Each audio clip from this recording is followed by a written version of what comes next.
exit thy children.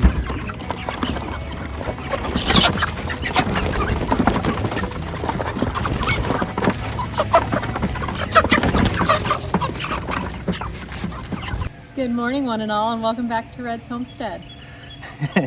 So this is going to be kind of like one of those flashback episodes that you see on TV shows. You may love them or hate them, but we're going to talk about the entire journey from brooder to butchering of raising our Cornish Cross meat birds. Well, firstly, I had to build the brooder. Yeah. And that thing was massive. We wanted to have enough space to go to 5 weeks if we needed to. So I think it ended up being like 9 feet by 3 feet. In the morning, one and all, welcome back to Red's Homestead. If you are a returning subscriber, thanks for coming back. If it's your first time coming, well, thanks for stopping by. Just a little bit about us. We moved from the suburban life about 6 months ago, and we are starting our first year trying to homestead. No experience whatsoever, first time for just about everything.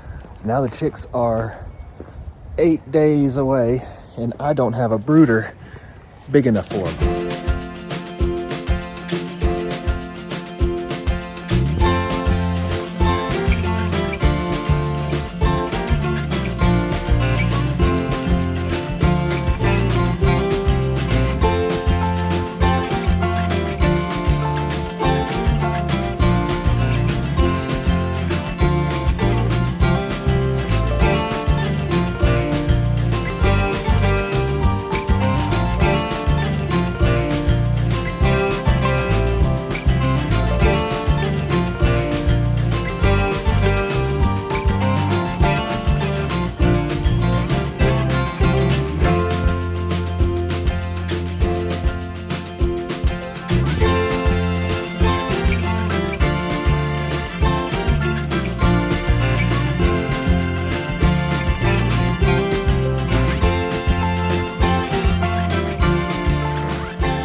Done, and I'm ready for the chicks, because then they ship out sometime in the week of the 14th next week, so they could be anywhere from 3 to 7 days, but we're ready for them now. Another thing I had to build was the energizer. We had to have the energizer outside in the elements, so I had to build a box to protect the energizer so that it could be waterproof. So I think I'm gonna go ahead and get the box built for this energizer, because I still haven't gotten the wire that I need for my brooder. Finish that. I'm gonna get at least something done today.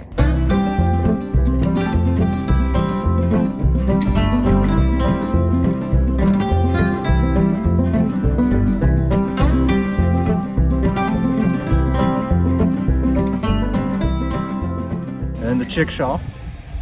We had to do the chickshaw. That took a long time for me to build. That was like a 3-day process. So it's a multi-purpose one that has laying boxes inside of it as well. So if I wanted to have pasture hens just for laying and I wanted to rotate them, then I have that, and I could do something different for the meat chickens, but it worked well for the meat chickens too.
then came the email.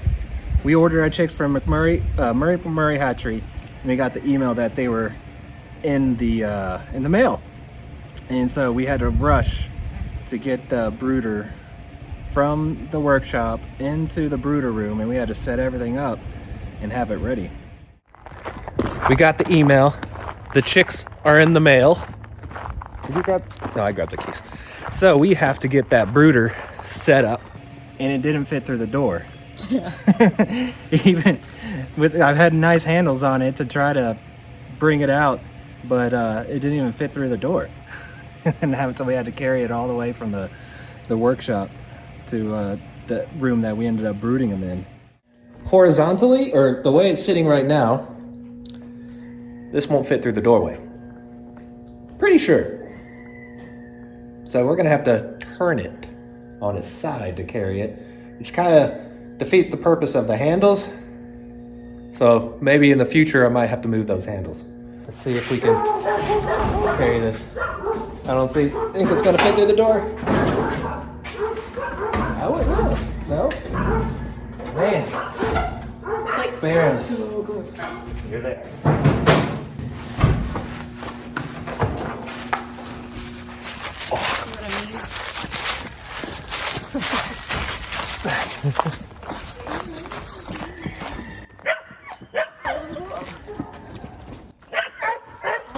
Oh my gosh. That was so crazy. This thing's not light. I'm never gonna sleep again.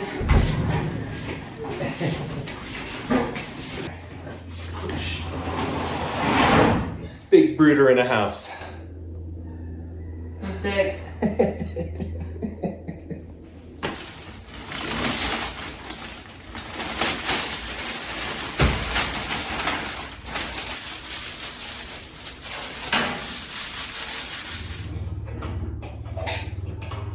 Full chicken brooder, ready for chicks. Got their feed in here, and we just have to go get 2 waterers, and we'll be good to go. And then the day came, finally, and they arrived. So we went to the post office, picked them up, brought them home, and let them go. Mm-hmm. I'm glad you were home. We were thinking it'd be like 2 boxes, but it was only 1 box. Yeah, they all crammed them into 1 box, which was interesting. Not too bad. We only lost 1 chick. The mystery chick. The mystery chick the entire time. We have actually never lost a single chicken here on our homestead, which is kind of surprising. So yeah, knock on wood. Still jinx us.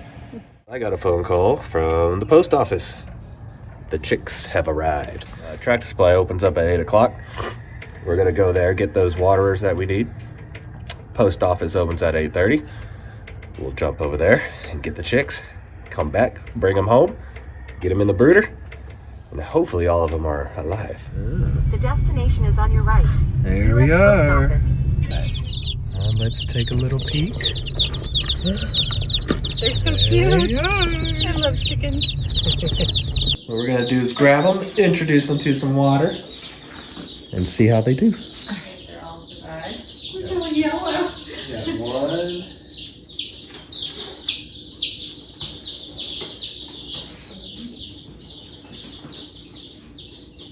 They're so little. Well, chicky. 19, 20, 21, 22, 23, 24, 25, 26, 27. All right. Look at this little cute one. So little.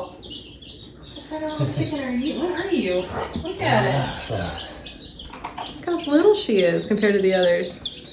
we'll see what kind. I don't know. It's our mystery. Comes with the shipment. We have our 26 Cornish Cross, then one mystery chicken. They're perfectly good to the water. And they're all alive. Yeah.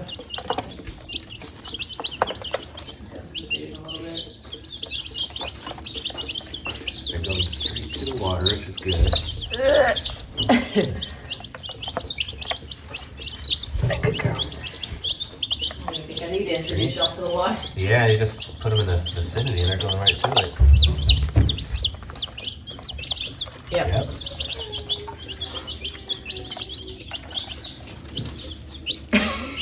Well, they're splashing in it. I know, don't drown. It's a little bigger than I'd like. That blue one was perfect. I didn't see any. Once they see their friends doing it too, they'll usually do it. But oh, little one, you're so little. You're all little, but that one's just extra tiny. Oops. You're all alone. You're all alone. There you go, girls. All right. 27 birds. Right now they're so little, so it's like, whatever. Yeah. But I could definitely this is see a it. huge brooder, but then once you see them grow, it's like... So everyone's healthy. Unfortunately, our mystery chick did not make it. She seemed like she was very lethargic when we first got her, and she was much smaller than these girls, so I don't know. I tried to baby her back, but she just passed away, unfortunately. We were going to keep that one too. But everyone else is looking healthy and happy and full of energy, as you can see. They were still inside. I think this was 4 weeks. I'll put dates up on all these videos, but I think they were 4 weeks old when we had to clean out the brooder the first time, or did we do it earlier? Maybe it was 2 weeks old. I don't know. I'll have to look. Yeah, I I'll think put it up the was video how 4. old they were. But the first time cleaning out the brooder, and we actually used the mess to help grow the grass right behind us. So Shannon's the heavy worker today, and we're cleaning out the brooder. Just got poop on my finger. Ew. Loaded up on their trailer.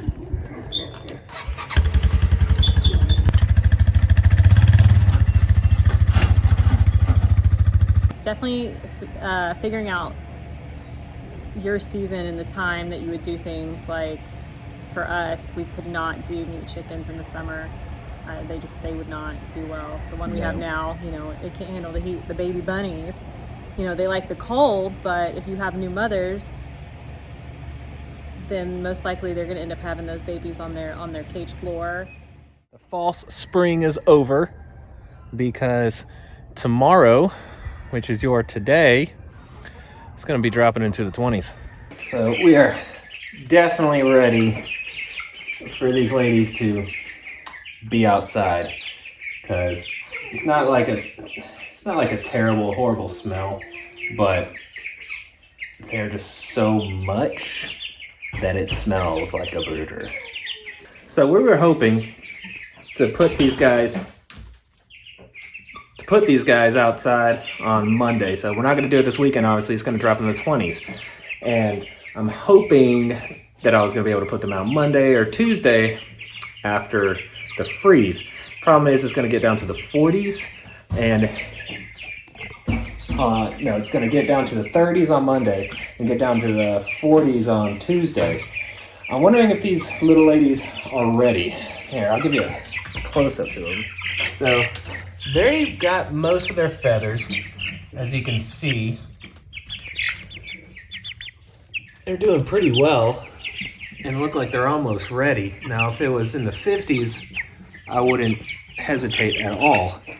But dropping in the 40s, I'm wondering, is it going to be enough? Do they have enough feathers right now? My thought process is maybe just to put down straw in the bottom of the chickshaw to keep the draft from getting too bad. But that's what I want you guys to know, tell me. So what do you think? Are we good to go if it's in the 40s, or do I need to hold off? Definitely the plan next time.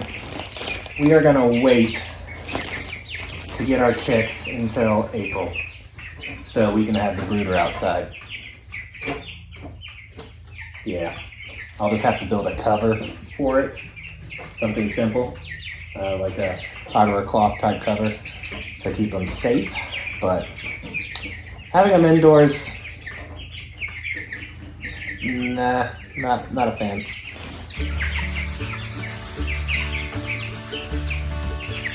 You'd think they'd be running away, but they're actually kind of just dancing in the pine shavings like it's raining.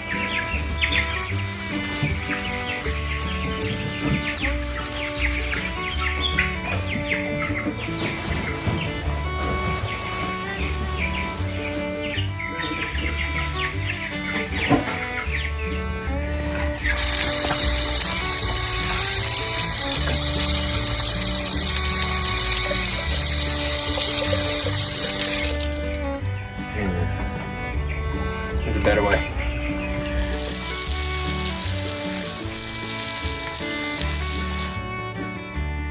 Better way.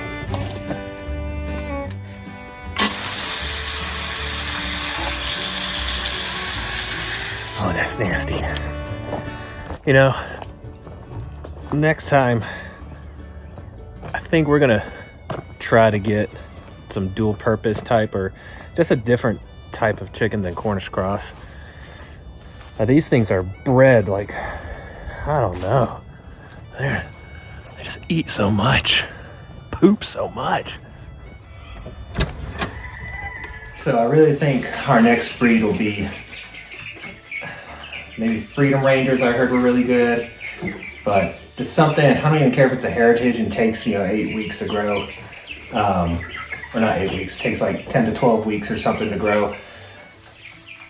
Just because just an experiment, different kind of bird, but when we had the 10 sapphire gems in here, there's nothing like this.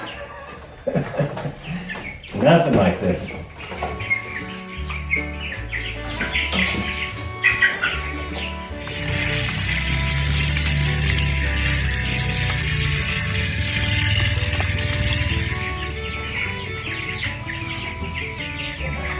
Luckily, we're getting close to the end of the indoor part, so we just need to hold strong for a little bit longer. I'm gonna give them some greens.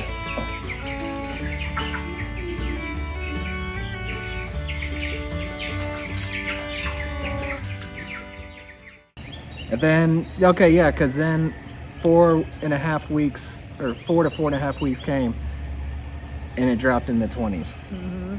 And that's when we were planning on taking them outside. So we had to go another week longer than we wanted to, because I wanted to ideally take them out 3 weeks, but we had to go all the way to 5 weeks practically. And if you've ever raised Cornish Cross, you know stanky. They smell. So never again. That room has been converted. It will no longer be a brooding room. No. I've got the shop, I've got the garage. Yeah. Well, that winter chill, it came back. False spring is now over, and second winter has arrived, at least for a few days. And boy, is it windy.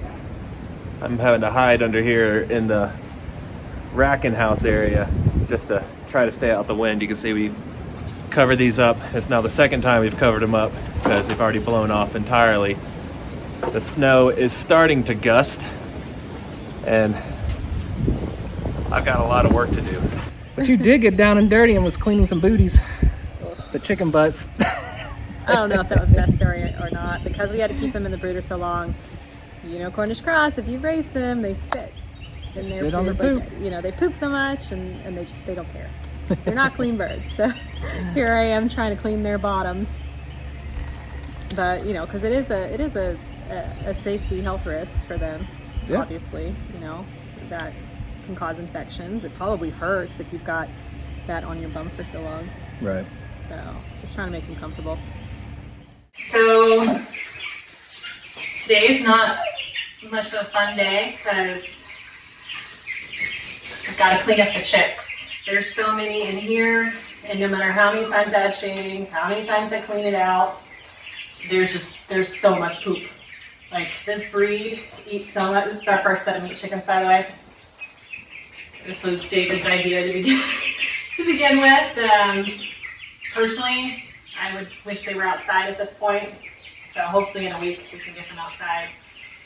But now I get to clean all their bottoms. Fun. See, look at that. That's gross. And it's not healthy for them either.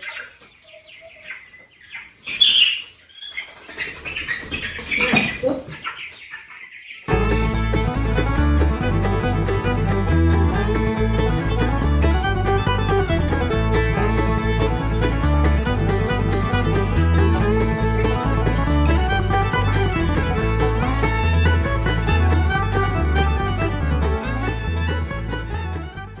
Cornish Cross meat birds now have the big old water. It's probably too heavy for you to pick up. You might have to only halfway fill it up. if you have to go I'm building outside. some muscles. I just need some more feathers. Yes. Still needing more feathers. They're looking better though. They are. I mean, It was really weird when they were like balding but feathering and yeah. not pretty birds. Not the prettiest birds, but they have a good temperament. They do. They're Like an really amazing easy. temperament. And they're much more social. And they're very, yeah, they're social, curious, and they of course love rings. Coming through, huh? They're gonna destroy my phone.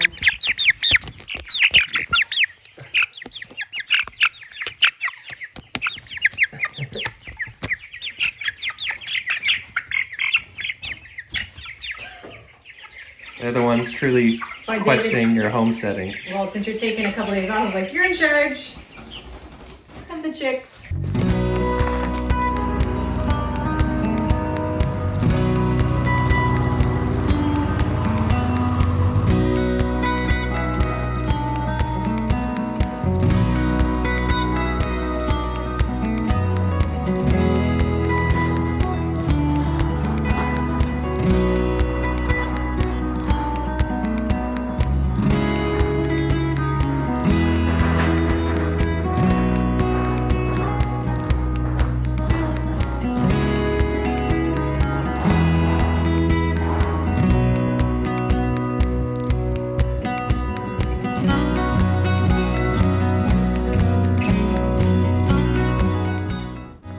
All right, now it's time to see how waterproof I made that roof, or if I'm gonna have to seal any holes up.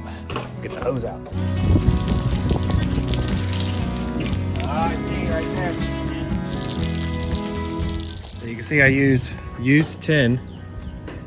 I don't know how I didn't see this. We've got a little crack right there. And that is causing that to happen right there. I think that's the only one that I saw. You don't even need me to hold this up right now.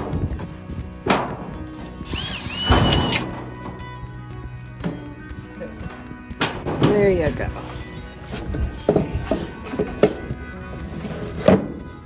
Let's see.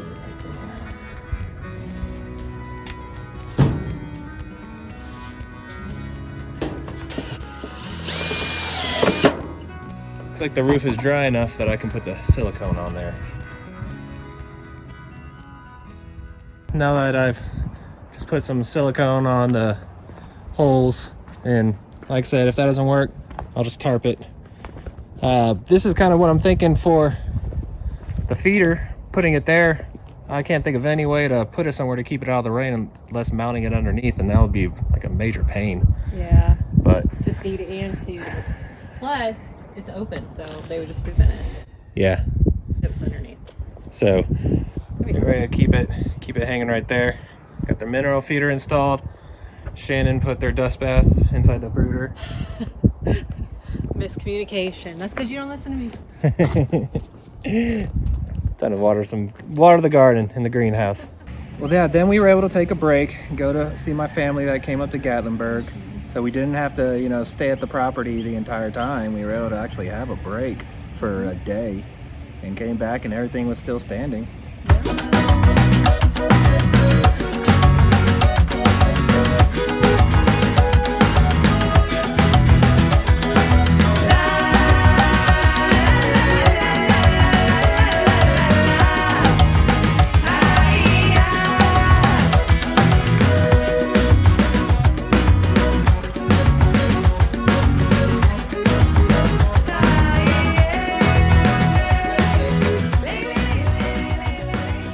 And then the day came when we finally were able to move them into the chickshaw. And that was, I remember because moving them to the chickshaw, we couldn't figure out where to put them. Originally, we were going to put them at the bottom of our property, and we had the fence set up and everything, but then it was supposed to be just freezing cold, rainy, and I had a leak on the chickshaw. And so then it just clicked in my head, and I think it clicked in your head already. Yeah. The barn. Why don't we just put them in the barn for a week? And so we did. Usually I have to mention things to him a couple times, Yeah. like the shade cloths, you know, and then he'll get there. It'll get done, you know, he'll get there. He'll be like, oh yeah, my wife was right. Yeah. We're gonna get the chicks out of the brooder. Problem with tonight is it's supposed to rain. So I'm going to be getting another tarp. One tarp to cover the top, one tarp to kind of figure out a way to hang it over the feeder so that when we move them, it's only going to be low 50s tonight, so they should be fine as long as they can stay dry. So I'm going to make sure that they can stay dry. They're about a little over 4 weeks now, and they should be ready to go and handle 50-degree weather. And the way we're going to do it is we're going to feed them a little early. Normally we feed them 6 o'clock at night or so, but we're going to feed them probably a little early, maybe 4:30, 5 o'clock.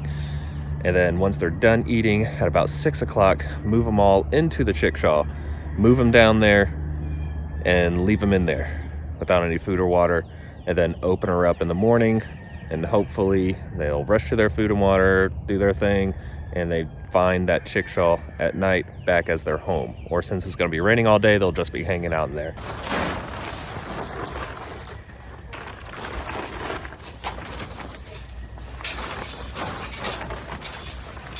This is how I think I'm gonna do it. I'm gonna get some logs and have them sitting on top of here, try to bungee them to the top right here, and then have this draped down like this, and then same thing on the bottom is bungee some rig up some weight basically to keep it down there. And what I can do is pick this bottom half up and put it on top when I move it. And then when I set them down there, I can put that back down, and that'll keep the food dry and give them a dry area to come out and eat and drink, and hopefully keep them from getting too cold. After walking around and doing some thinking, came up with a much better idea. We have a barn. Why aren't we going to use it? I've been saying. So we're gonna, I guess the biggest thing is because I have to move now all the wiring I did, everything I did for the electric fence down there. I have to, you know, pull it all up and mount it at the barn. But then I don't have to worry about anything. They'll have cover. They'll have cover. They won't have much of a forage area, whatever. We'll just feed them. Yeah. But that's gonna solve everything. You never know what bugs might crawl in there. You never know, yeah. All right, so weeds. now we got to move the fencing. So this is going to stay here, and I'm going to mark it with this so that when we do end up mowing, if we're not using it again, we know where it is. This is where we were going to have them so that they could forage on bugs and this grass and stuff that's in there, a little bit of grass that's in there, the greens, and then just move them all along this area until we take them up there and process them in 4 weeks. But since we have a change of plans, gonna get this guy off and move to the barn.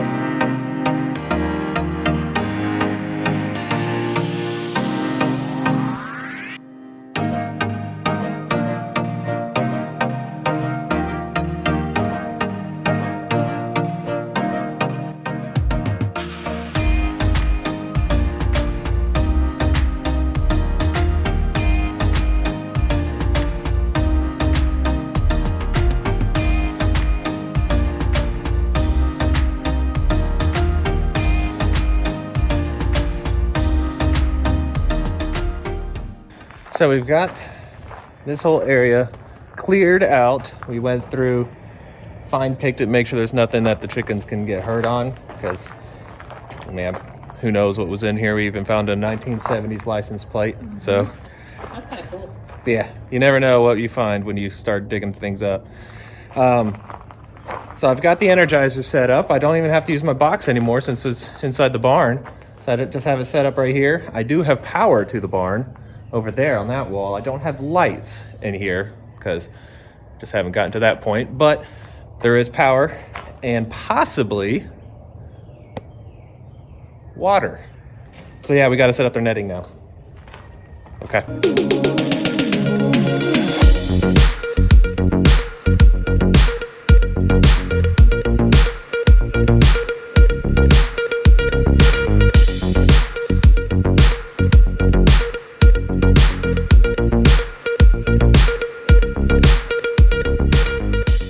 We used tomato stakes because they're plastic, so they don't ground out.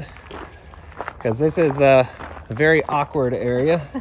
Not exactly how you're supposed to use this kind of fencing, but When do we ever do things we're supposed we don't do things like we're supposed to. So this will work.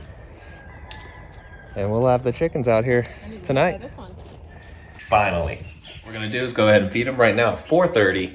Let them eat, get full, all that good stuff. And then we're gonna put them into the chickshaw without food or water and move them into the barn.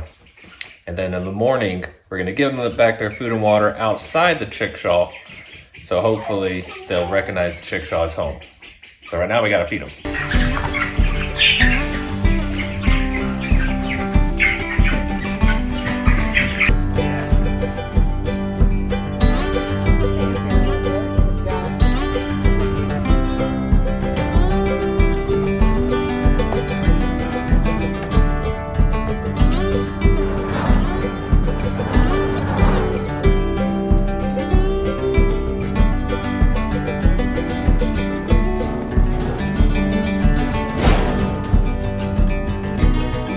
Wasn't too bad. The moment has arrived. The chicks are being relocated.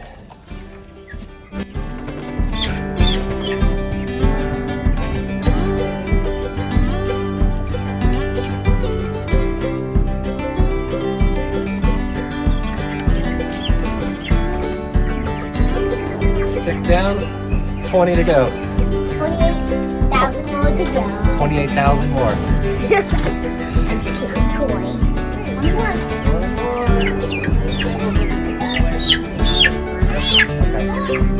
Get over there.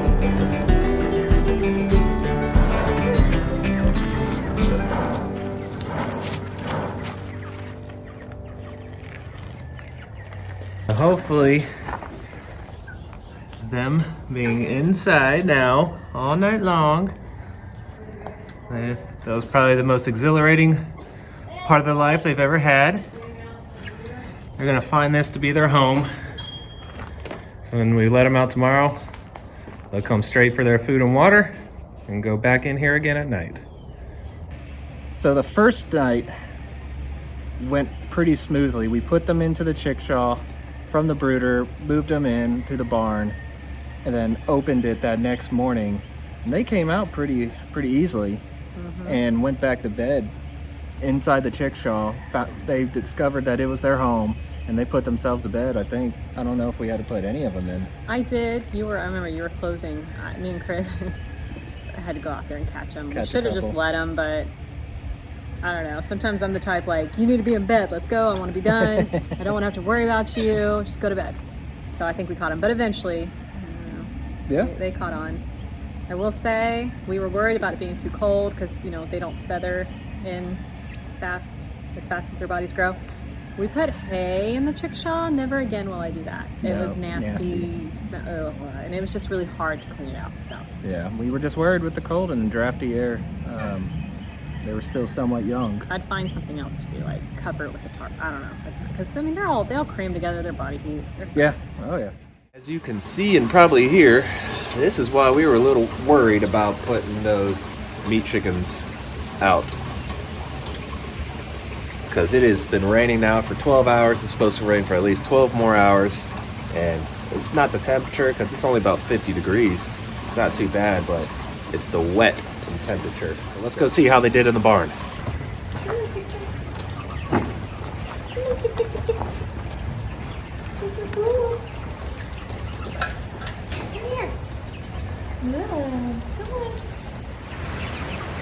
They're always so obsessed with food. There you go. We're getting it. Yeah, we're figuring it out. It's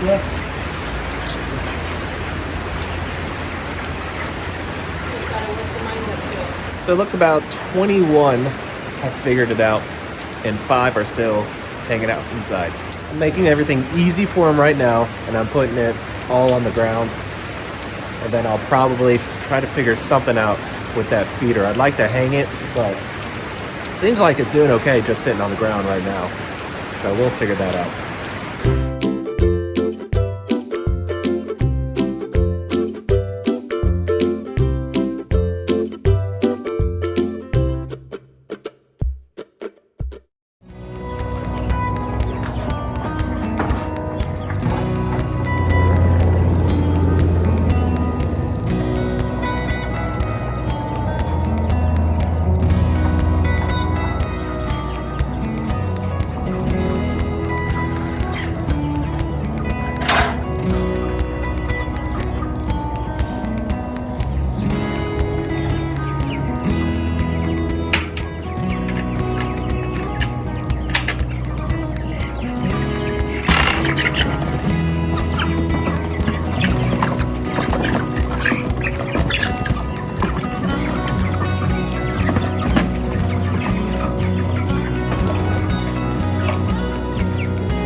So just giving you a little update on the chickies, how they're doing, adjusting to the outdoor life. And well, they've learned the chickshaw pretty well, as you saw. They come right out. They go right in. No issues. Well, except maybe that one right there. Oh, there you go. Oh, you tried to do the long jump and didn't quite make the long jump. But yeah, they're doing pretty good. It's colder than it's supposed to be. It's colder than I'd want them to be in. It's about 30 degrees right now. But that extra hay you put in there, I think, And the fact kept that them they're nice all and warm. bundled together. Yeah, you know, that chickshaw is big enough for probably 50 or 60 of these things at least, maybe more, 75. But they all just huddle in one little corner. Eating will keep them warm. Eating will keep them warm, and they do a fantastic job of eating. There is no no being like them on that. Then we moved them onto the grass finally. They were old enough. It was not warm yet. I remember we were still in jackets. But they had enough feathers on them, and it was warm enough. It's probably March. Yeah. And we were able to take them out and finally put them in the grass and the fence. And we did not have, I mean, I do like the idea of having a chicken tractor where they're just in it, they're covered, they're secure. And I've already got the materials and the plans for him to build one. We're building one. But I will say the first day we got them out on the grass, we had the premier fence around them. They kind of hung out under the chickshaw, but there was definitely some hawk action.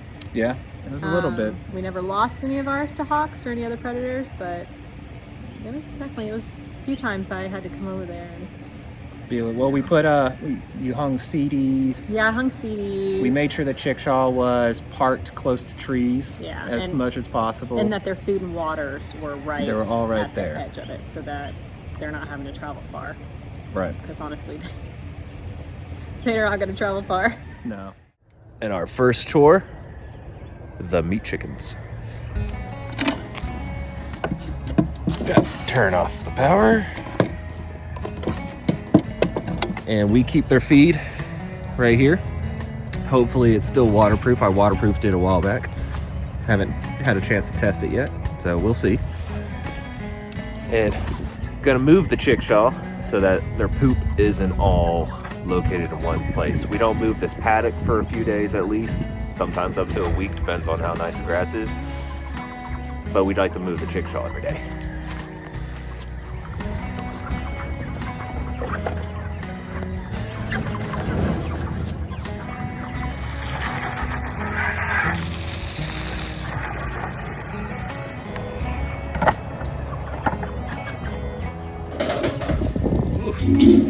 Realize I need to get another feed bag down here, but we have enough for this morning. And there comes the wifey back home. 1 scoop, 2 scoops. And that there's their morning allotment. Exit thy children.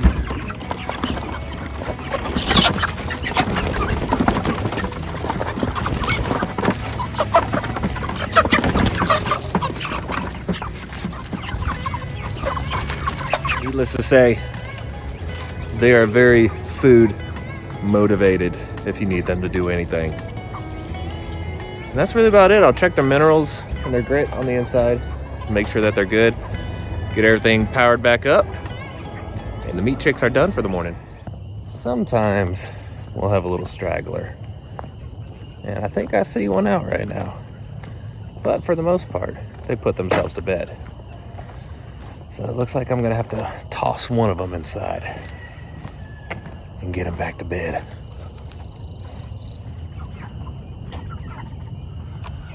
Oh, that's aggravating. He went under the chickshaw. Let's see, here he comes. Let's see if he'll go in by himself.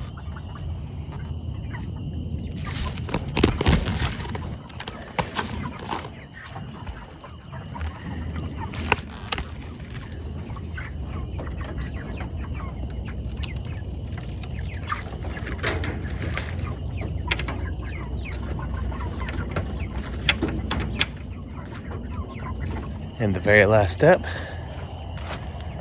turn everything back on.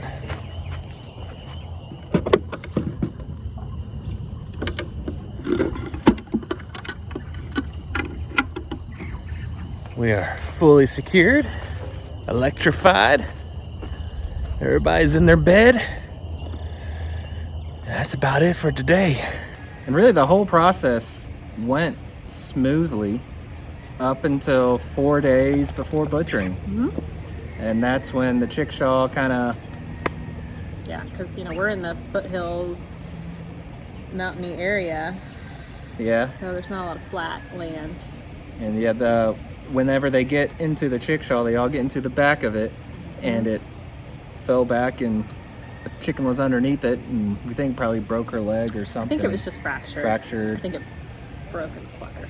Yeah, it ended up breaking in the plucker, but it was all right. Crazy to think that these little meat chickens, these chunky monkeys, they are 5 days away. 5 days. 5 days away. And we never did look for my butchering I knives. saw you ordered a knife. I ordered another boning knife just in case I couldn't find the ones that I had already had. Remind me tomorrow. I'd like to have more than one knife so You that looked all through the bedroom? vague. No. I'm gonna go look. I didn't look that well. So we have an issue from last night that we have to take care of this morning before I go to work. The kickstand on the chickshaw broke. And when the chicks go to bed at night, they typically all go to the very back of the chickshaw, making all the weight to the back, where usually the kickstand comes into play and keeps it from flipping. Well, the kickstand broke, and the chickshaw ended up going vertical, the back end hitting the ground. And unfortunately, one of the chickens was underneath it. So putting it, when I came out to put them to bed, it did move and go up the ramp and go to bed. But today, it is not moving very easily. Hard to see which one, because we put a small water, Shannon actually had to take it out and put it on the ground here. And we put some food and water around it, but as you can see, it's getting swarmed by the rest of the chickens. So what we're gonna do is take it, put it inside the dog crate, and put it inside the actual coop up there with the rest of the laying hens. This needs to live on for 4 more days. And it's not, doesn't look like it's suffering. I mean, it's not making a whole lot of chirping. I mean, you get close to it and touch it, it'll give like the small little chirp. So we'll see. So we're gonna move it into the coop in a dog crate and see how it's faring. But at least this way it'll be protected and can get its food and water. Just don't poop on me. That happened. This fence is looking worse. Oh, it got disconnected.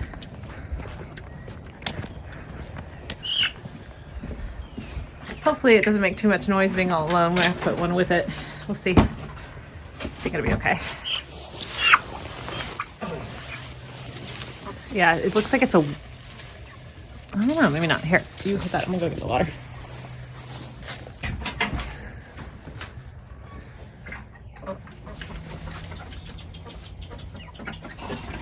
Need something, need like a little block. Something to put on top of. Yeah, there's the.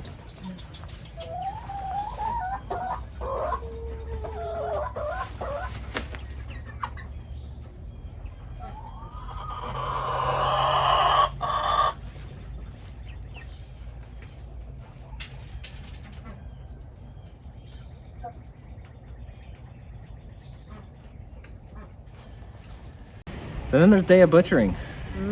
That was an emotional day. Yeah. I actually was very cranky the days leading up to it because Yeah, I mean, it was something to be stressed about. it's not something I was looking forward to doing. I'm glad that we did. Glad we did it, and we're And gonna then do I it know again. how to do it.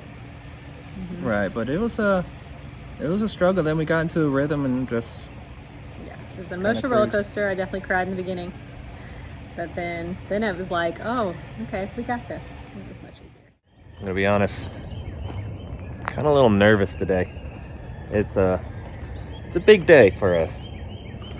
It's gonna be the very first day and first time that we're gonna process an animal on our homestead. So we stopped feeding the meat birds yesterday afternoon. I don't know, it's a strange feeling to know that an animal you've been raising for 8 weeks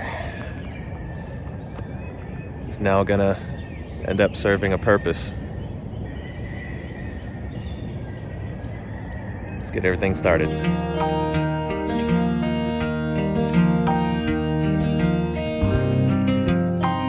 right, so here we go. 25 meat birds in the chickshaw. Plus we have the one little injured one there. We're gonna start off with her and give you an idea of what we our setup. Gonna grab the chickens there, have them in the killing cones right here. 5-gallon buckets underneath them, a little bit filled with water to just help with splatter. Got my scalder right here. It's only enough for one bird at a time. Gonna get it to 145 degrees and then try to maintain it at that temperature 30 to 60 seconds. We'll pluck feathers to see when they're ready to come out. Then we're gonna switch to the chicken plucker. Once we get rid of all the feathers, we're gonna come to our table. And then we have trash can, ice chests, all filled with ice water. We're gonna get going. The other ones won't be as easy to catch as this one since she's already hurt. And this one's actually quite small in comparison. Oh, she don't look very small. Oh my gosh. Oh my gosh. Okay. Sorry guys for my commentary. This is the killing part's rough for me.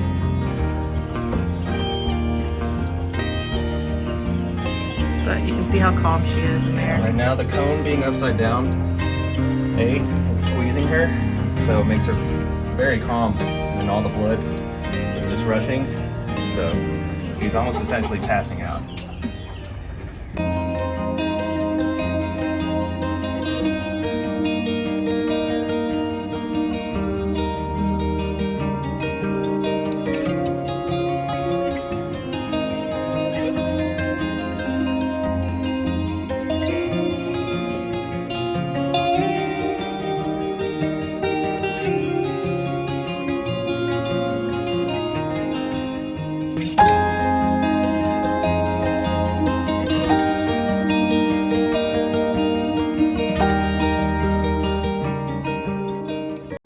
we are on the very last chicken.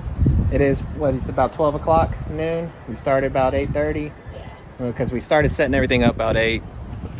It started 8:30 to 9 once we had the coolers full of ice, the hoses all connected, all that good stuff. And we've gotten a really good system. I do the actual killing, scalding, and plucking, and Shannon's knocking out the eviscerating. And the first couple were very questionable. Okay. Yeah, they're starting to look like what you would expect, what you find at the grocery store. It's actually pretty crazy. Busted the, whatever it's called. We busted one gallbladder. I'm wearing a glove because we'll get to that. So we'll get to the cones. We just weighed one, and it weighed a little over 4 pounds. So it was felt like it was a medium-sized one. So they're probably ranging between 4 and 5 pounds. These cones did not work well at all. They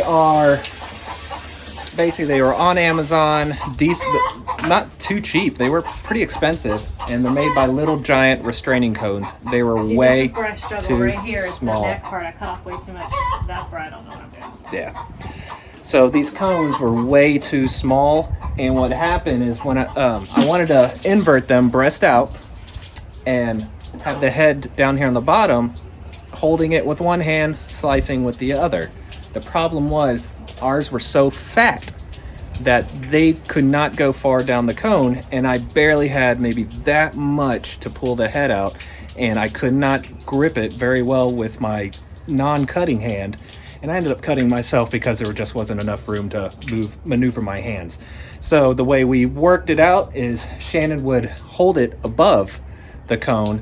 I would do the killing blow, and then we drop it in the cone to die.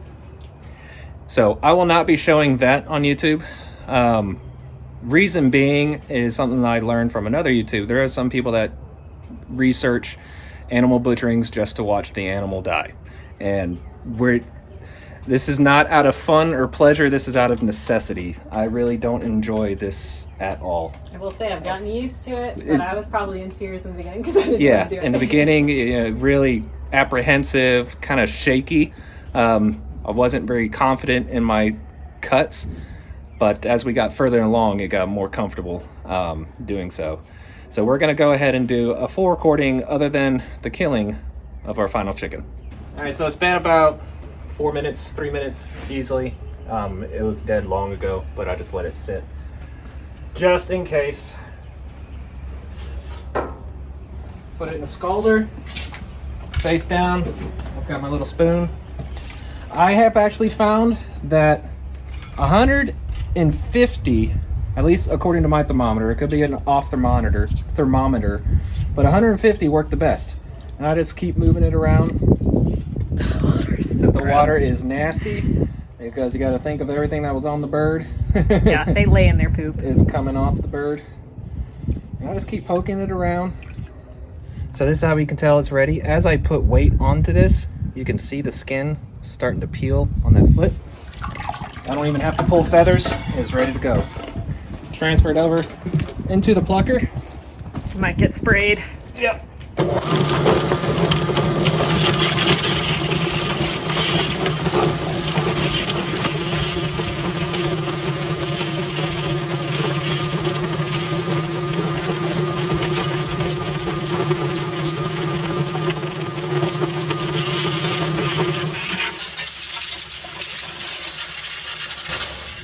We have a clean bird ready for evisceration. My other birds are not sure what's going on and they're very scared to approach. Ha! Yeah, we thought about blocking this off, but so they didn't have to witness. But they don't seem to care. So I just want to find a joint, which, you know, is hit or miss for me sometimes. The neck's probably dull too. You got mine. It's fine. It'll do it. See? That's where the joint, or whatever block, I can't find. Okay. I'm just gonna be quiet now. So she cuts on the top, right below the neck, the bottom of the neck. And Now, I don't know if I'm doing this correctly. I was just watching a video my chickens, my rules. I'm not selling them, so it doesn't need to be perfect. But basically I want to hook my finger underneath and pull the neck out and the esophagus. Yeah, I guess that's the esophagus. And the windpipe. And like, I don't keep all this because I don't know, it just weirds me out. Hey, like you said, Just like our I cut chicken. off the butt. Pair of poultry shears cuts the neck off. And then, I mean, I guess you don't have to. Like, this would be the extra skin. You could cut off maybe this part. I don't know. I'm doing what's been working for me, so. Yeah, you're not. You need it. Yeah. But Sharpen. technically, like, I guess you wouldn't cut that off. This one's sharpened.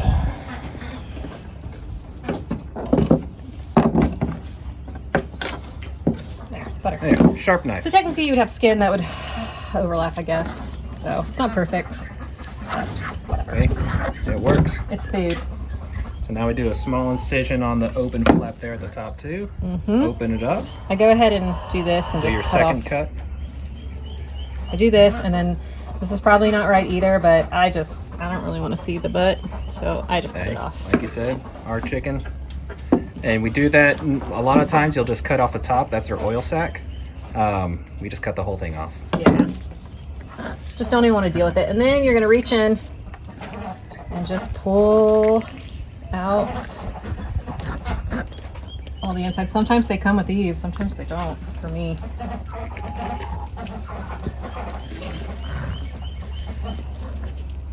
Oh yeah, So it that one came out pretty smooth. So that was the esophagus from the top. Yep, and I think this is the heart. Yep. It's the funny heart. how you can tell by hand now. After you do 25. I think that's a lung.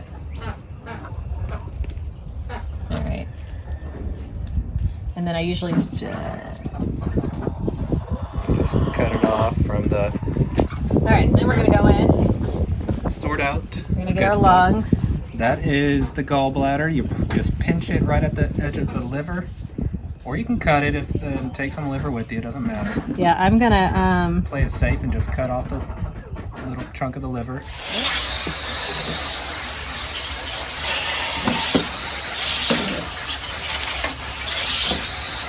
all right, now we're gonna clean our bird. That doesn't usually happen. I think you got this turned up too high. I just give it a nice cleaning because you'll see there's like little blood clots and stuff coming out.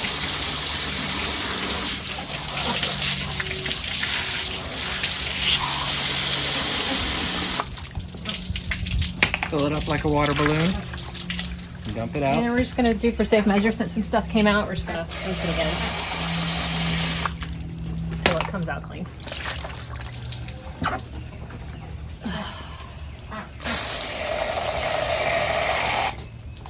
Now that we have the scale, I'm just gonna weigh the rest of them. All right, and you probably need to make extra slits if you want to make the feet all nice and tucked, because I can usually get one in. Oh, are you gonna do it? No, that's all right. I don't care. Yeah, 4 pounds. 4 pounds. All right. 4.6. And then- although the ice is all melting. Yeah. All right, last one. Is this the last one? Yep. Oh my gosh. We're gonna have to shear off his head. I don't like doing that part. I don't want them to look at me while I'm doing it.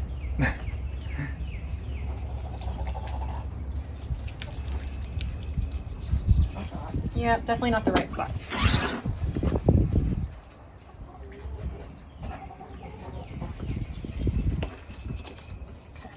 Chicken feet in the bucket. So yeah, we are saving. We have the livers in there, the feet, gizzard. Or are you saving gizzards? No. No. So liver, feet, and heart then. I want to learn how to do this in case it ever needs to be done. I'm sure everyone feels a little insecure right now Yeah. with the way the world is looking, so I don't think it's a bad thing to learn, regardless. And something that feels really good is we've got 1 ice chest, 2 ice chests. Did we ever use this third one? Nope. Nope. So 2 ice chests full, and then this entire trash can full of They're not supposed to be watching. Because I don't think the other chickens are really going to like you. yeah. I saved one this morning. They'll like me. And so we were debating whether to get the kids involved at all. I don't think they would have actually The oldest, done anything. The oldest maybe. Chris, the eldest, might have. The others, they watched some of it, at least probably each part of it. They weren't out here the whole time, and that's fine if they're not comfortable with it. Absolutely, but we want them to know this is chicken. I mean, This is where it comes from. This is where chicken comes from. And these are raised much better than. And these were raised with a good life. And they died as best as I think that I could have done for them. At the end of yesterday's processing, what we did is put every chicken in ice water and kept them in these ice chests. We do that to let their body cool, because if you immediately put them in the freezer, it's going to take days and days and days for you to actually freeze 20-something chickens inside of a freezer. So what we did is we let them soak in ice water, and now their body temperatures are nice and cold, so they'll freeze quicker. So the way our process is going to work, we have a wet table and a dry table. Wet table, we're letting them drain. We're going to pat them dry, put them inside the bags, dip them inside the water, let the bag shrink around them, pull out the straw, zip tie them, label them, and then they're going to go in the freezer. And I'll have a lovely helper, but she is currently playing with her chickens back there. Once she's done playing with her chickens, we'll get started. Let's go. Get to work. First step, we pull out from the trash can our icy water and lay them in here and let them drain. It's best to have them in a drying rack. I just put them up, sitting up, standing at attention to let everything drain out of them. Then on this table, paper towels, pat dry them. And then once they're nice and dry on both sides, put them face down into the bags. Then we switch over to this side, and then I hand Shannon, and she gives the chicken a prostate exam by putting the straw Into the butt. into the booty. And we're going to tighten it, try to get as much air out. Extra air. Twist it. Zip tie it around the straw. Or my nasty nails. Stick playing in the dirt. Okay. Once we do that, grab it. On the other side. I'm at about 190 degrees. Dip it in. 1, 2, 3, 4, 5. Pull it out.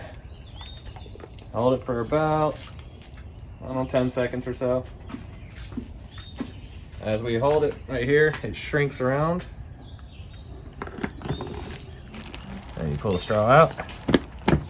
Zip tie tight. Then we weigh it. And these are the ones we've got so far. We've done 4. We got 5 pounds, 12 ounces, 4 pounds, 13 ounces, 5 pounds, 8 ounces, 6 pounds, 2 ounces. I think that one ate all the food. That one ate all the food. Hi, Liam. 4 down, 22 to go. All right.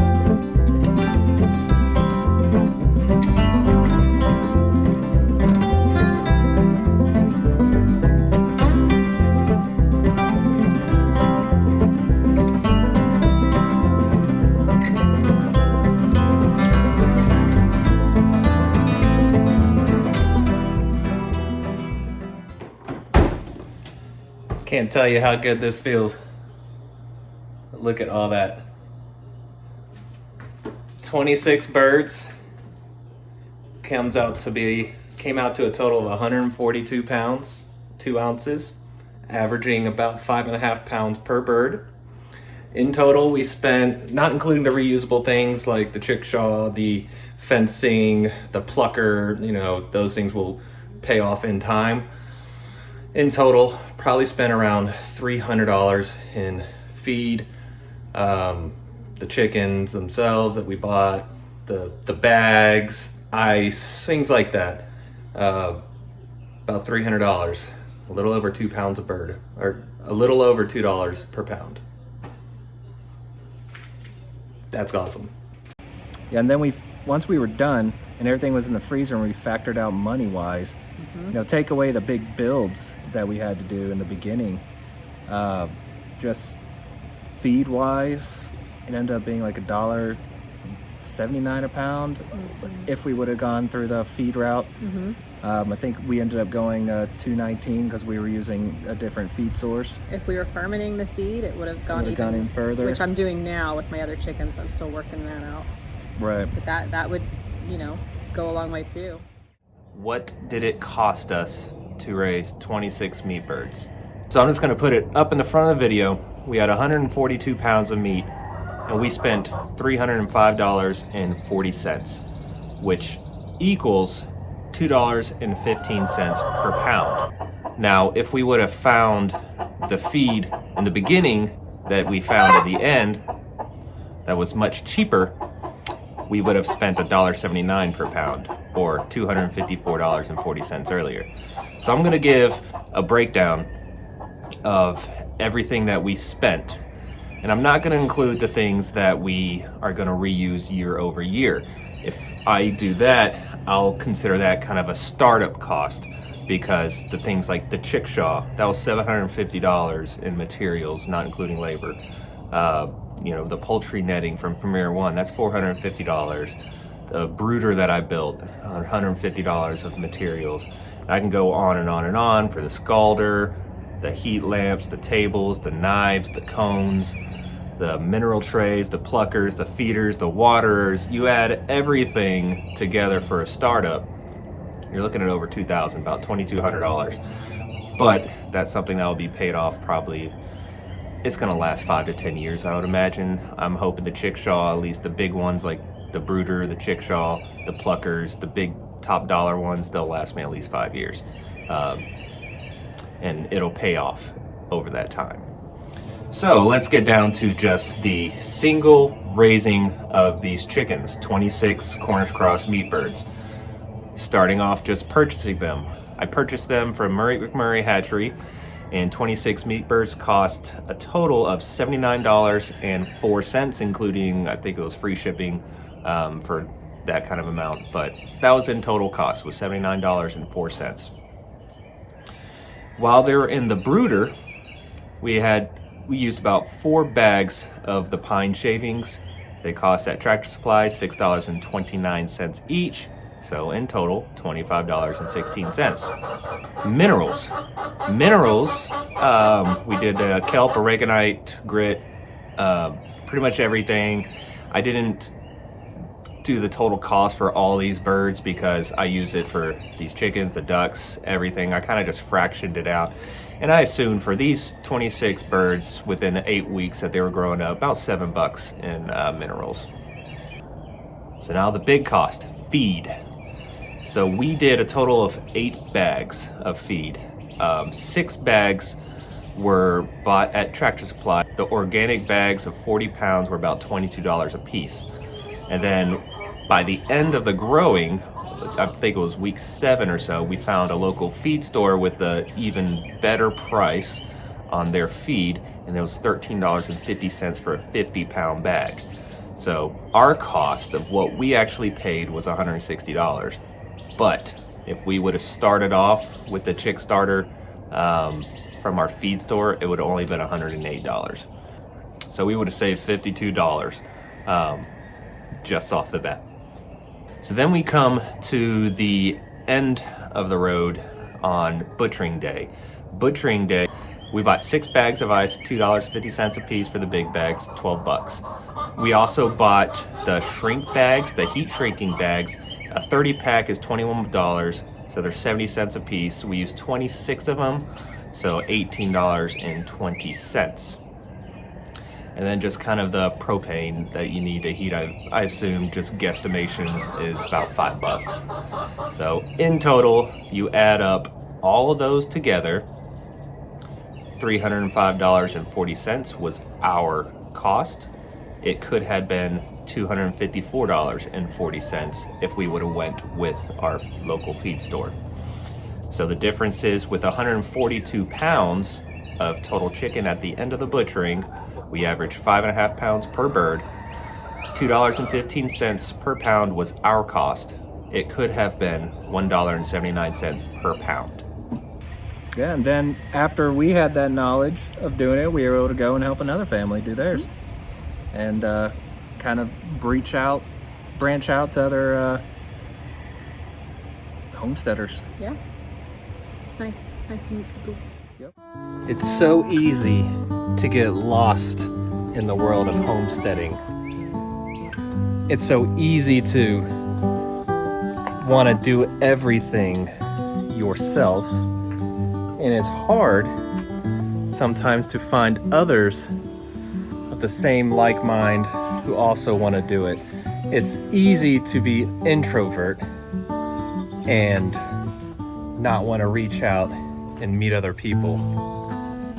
So reaching out like it is today, I think is a great step of moving forward. So there you have it. We have 50 more coming in August, late August. Late August, which is still hot, but they're going to be They'll be in their brooder.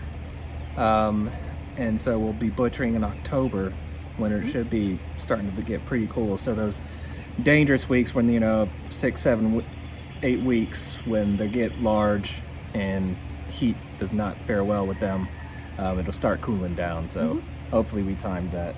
Yeah, pretty October well. can go, it can either be hot, cold, but it's never hundreds, 90s or anything like that. So. No. And we'll just be ready to do the whole thing all over again. And what breed are we getting? Oh yeah, we're doing the Freedom Rangers. We're going to try Freedom Rangers. Freedom Rangers, that's McMurray's version of their broilers. And they should be more Foragers. foragers than the Cornish Cross. So. Yeah, they don't get quite as big from what I understand, and they may have to go to 9 weeks instead of 8 weeks, but it's less food cost. Just takes longer. Man, it really is nice to just pull a chicken out of the freezer and Have a freezer have it for filled. dinner, and so 150 pounds of chicken. Now we're gonna have I'm being stingier with these chickens. 300 plus kidding. pounds of chickens. Yeah. All right, until next time.